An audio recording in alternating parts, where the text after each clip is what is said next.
हमारी भारतीय संस्कृति का मूल है वो विनय है। और वो विनय कैसे आती है? वो विनय आती विद्या से, विनय आती है शिक्षा से।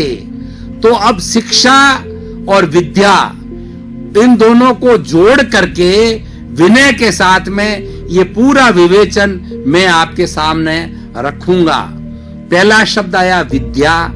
विद्या को हम शिक्षा भी कह सकते हैं, एजुकेशन भी कह सकते हैं, नॉलेज भी कहा जा सकता है। शब्द कई हो सकते हैं, लेकिन उसका अर्थ यही है कि एक ऐसी पद्धति है जो इंसान को इंसान बनाए। बंधुओं, हम बहुत बड़े विद्वान बन सकते हैं, बहुत बड़े धनवान बन सकते हैं, बहुत बड़े नेता बन सकते हैं, लेकिन सबसे पहले आवश्यकता है कि हम एक इंसान, अच्छा इंसान बने।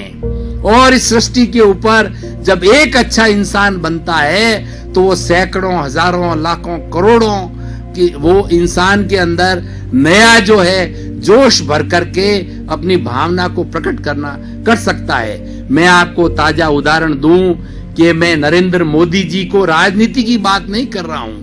मैं तो एक शिक्षक हूं, मैं एक दार्शनिक हूं, मैं एक एजुकेशनिस्ट हूं और मैं योग का शिक्षक हूं। तो सबको जोड़ करके बात कहना चाहता हूं कि आज हमारा भारत का कितना हो भाग्य है कि हमें नरेंद्र मोदी जैसे प्रधानमंत्री मिले हैं। वह मात्र प्रधानमंत्री नहीं है, वो एक ऐसा व्यक्ति है जो कि दिन के अंदर 15-15, 16-16, 18-18 घंटों तक कई वर्षों से देश के लिए काम करता है।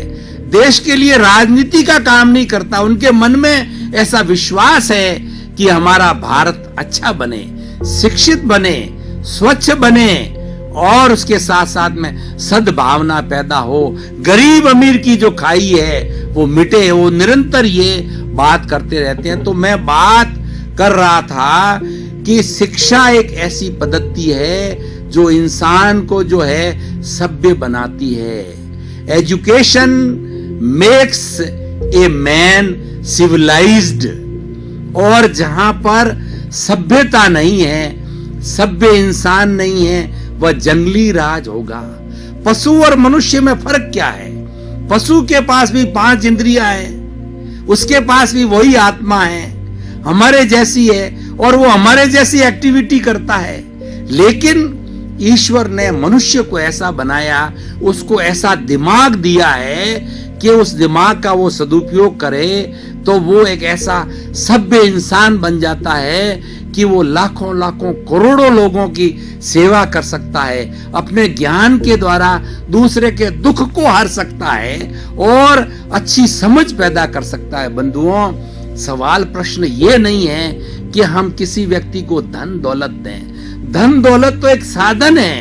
हमें धन दौलत क्या है कि रोटी पैदा कर सकती है, हमारा भोजन दे सकता है, सैया दे सकता है, सुख के साधन दे सकता है। लेकिन हमारा जो नॉलेज है, हमारी जो शिक्षा है, वो हमें एक अच्छा इंसान बनाती है। अच्छे इंसान में और केवल जो है धनवान में फर्क है। धनवान कोई हो सकता है, लेकिन अच्छा इंसान होना बहुत बड़ी बात है। और जब तक इंसान में इंसानियत नहीं आती है तब तक वो पशु के समान होता है। हमारे जो मनुष्य हम लोग हैं, उनके मनुष्यों के समुदाय को समाज कहा जाता है।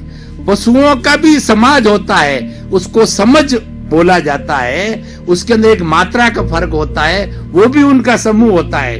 लेकिन पशुओं का समूह होता है, उनके अंदर सभ्यता नहीं होती है। वो लड़ते हैं, वो झगड़ते हैं और केवल जो है भोग विलास करते हैं। लेकिन मनुष्य जब सभ्य बन जाता है तो वह एक भगवान का रूप धारण कर लेता है। इसीलिए विद्या, अविद्या, विद्या, हम विद्या को ज्ञान भी कह सकते हैं। अविद्या है अज्ञान।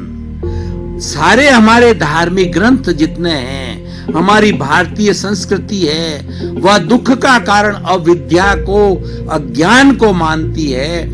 और ये अज्ञान जो है, ये अज्ञान का जो अंधकार जब मिटता है, तिमिर, अज्ञान का तिमिर जब मिटता है तब वो ज्ञान होता है। हमारी भारतीय संस्कृति के अंदर गुरु को बहुत बड़ा ऊंचा स्थान, देव, गुरु और धर्म, इन तीनों को बहुत बड़ा ऊंचा स्थान दिया गया है। देव मतलब ईश्वर, पूजनीय है, वो सबका, सारी सृष्टि का, मानव मात्र का, कल्याण मात्र का भला सोचता है और उसके दुख हरता है। उसका संकट मोचन, जैसे हनुमान जी है, संकट मोचन हनुमान कहा गया है। प्राणी मात्र जो उसको भजता है उसके संकट का मोचन करता है, संकट को दूर करता है। ऐसा हमारा वो ईश्वर तत्व है, वो देव।